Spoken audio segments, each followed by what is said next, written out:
నీకు EVM machine గురించి తెలుసా? నాకు టైలర్ మిషన్ దా తెలుసు, ఈ ఈవీఎం మిషన్ ఏంది? పంప ముచ్చైనావు కదరా, నేర్పిస్తాను. ఇలాంటి ఓటర్లంతా ఉంటారు, ఏం చేసేదో. వాడు పాకింటి అని కూడా పిలుపో, వాడికి పార్టీ పేరు గుర్తులే, ఇంక ఈవీఎం మిషన్ ఆడ గుర్తుంటది. ఇదే బా ఈవీఎం మిషన్.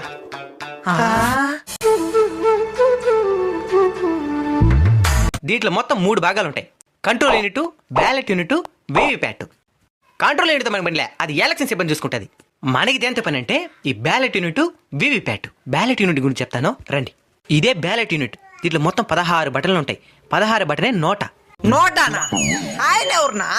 నీ బొందరా, నీ బొంద. నోటా అంటే ఎలక్షన్ లో నిలబడిన మనిషి కాదు, నన్ ఆఫ్ ద అబోవ్ అని అర్థం. అంటే ఇంగ్లీష్ రాదా? వచ్చు, కానీ చదవడం రాయడం మాత్రం రాదు. ఎలక్షన్ లో నిలబడిన ఎవరికి నీకు ఓటేయాలనిపించలేదనుకో, అప్పుడు నోటా